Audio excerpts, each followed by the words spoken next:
न्यायं सकरणं निर्व्यलीकं समं महत् राजा धर्मसुतो राज्यो प्रत्यनंदद्वयो द्विजा। द्रौपदी ने यहाँ पे कहा मुच्यताम मुच्यताम एषः, छोड़ दो। फिर यहाँ पे जो बैठे थे सभी, फिर यहाँ पे सभी जो खड़े थे वो सब ने द्रौपदी के वाक्य में अपना स्वर मिलाया। धर्मम न्यायम सकरणम, क्यों मिलाया? तो कहते हैं सभी ने यह सोचा कि द्रौपदी की बात तो धर्ममयी है, सत्य भी है, इसलिए सब ने उसके साथ हाँ मिलाई। किस किस ने हाँ मिलाई? तो कहते हैं बाजू में खड़े धर्मराज ने हाँ मिलाई, अर्जुन ये बात तो सही है, द्रौपदी जो कहती वो बात सत्य है।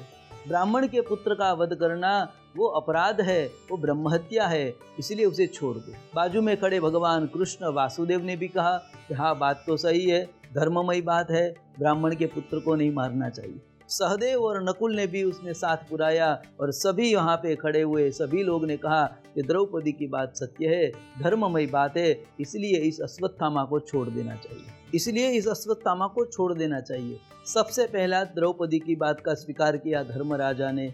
तो धर्म वही तो है, क्योंकि यहाँ पे बहुत आध्यात्मिक अर्थ देखे। मैंने पहले भी आगे भी यह कथा में बताया कि यह श्रीमद् भागवत की जो कथा है वो वाच्यार्थ है और व्यंगार्थ है।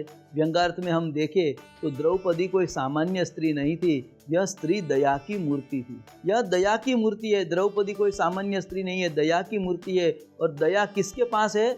तो धर्म के पास है, इसीलिए धर्मराज युधिष्ठिर उसके स्वामी है। वैसे तो देखा जाए तो द्रौपदी कोई ऐसी स्त्री नहीं है, हिंदू धर्म की यह विशेषता है। देखो यह गौर से समझ लो, बहुत से लोग इसमें नासमझ उत्पन्न करते हैं। द्रौपदी को पांचाली कहा गया है, 5 पतियों की पत्नी बताई गई है, पर यह हिंदू धर्म का मार्मिक अर्थ है, उसे भी थोड़ा ध्यान से सुनो। क्योंकि हमारे हिंदू शास्त्र में एक स्त्री और एक पुरुष, बस यही हमारा संकल्प होता है और यही हमारा धर्म है। 5 पति रखने की हमारे धर्म में कहीं भी अनुमति नहीं है, या 5 पत्नी या एक पत्नी से ज़्यादा पत्नी करने की भी अनुमति हमारे हिंदू धर्म सनातन धर्म में नहीं है। तो यहाँ पे क्यों बताई? तो इसका व्यंगार्थ अर्थ देखे तो द्रौपदी को दया की मूर्ति बताई है। तो दया किस में होती है? तो कि धर्म में होती है। इसलिए व्यक्ति जब धर्मवान होता है तब उसमें दया आ जाती है, मानी उसकी पत्नी द्रौपदी बन जाती है, उसकी दया उसकी पत्नी बन जाती है, उसके अंदर आ ही जाती है अपने आप। देखो धार्मिक लोग जब भी जहाँ भी देखते हैं वहाँ पे उसके अंदर दया आ ही जाती है। इसीलिए कहा गया है दया धर्म का मूल है, पाप मूल अभिमान, तुलसी दया न छोड़िए जहाँ घट में राम। दया धर्म का मूल है, तो धर्म का मूल ही दया है, इसलिए यहाँ पे धर्मराज ने पहले सहमति दी। हिंदू धर्म के अंतर्गत द्रौपदी के 5 पतियों की विशेषता भी हम इस कथा के माध्यम से जानेंगे। तो धर्मराज है, युधिष्ठिर है, वो धर्म का रूप है। द्रौपदी का दूसरा पति है, उसका नाम है भीम। भीम है, वो बल का रूप है। तो बल जिसके पास हो उसमें भी दया होनी चाहिए। देखो यहाँ पे धर्म में भी दया होनी चाहिए। धर्म जिसके पास हो, मानी जो भी व्यक्ति धार्मिक हो उसके अंदर दया है। इसलिए मंदिर के बाहर भिक्षुक लोग ज़्यादा रहते हैं। कोई भी धर्म का मंदिर हो वहाँ पे बाहर भिक्षुक रहते हैं, क्योंकि मालूम है भिक्षुक को भी कि यहाँ पे धर्मवान आते हैं और धर्मवान आएंगे तो जरूर उसमें दया होगी और वह दया के रूप में वो हमें कुछ न कुछ सहाय करेंगे। इसलिए यहाँ पे धर्म के अनुसंधान में दया रहती है, इसलिए वहाँ पे भिक्षुक ज़्यादा रहते हैं। भीम जो है वो बल का रूप बताया गया है।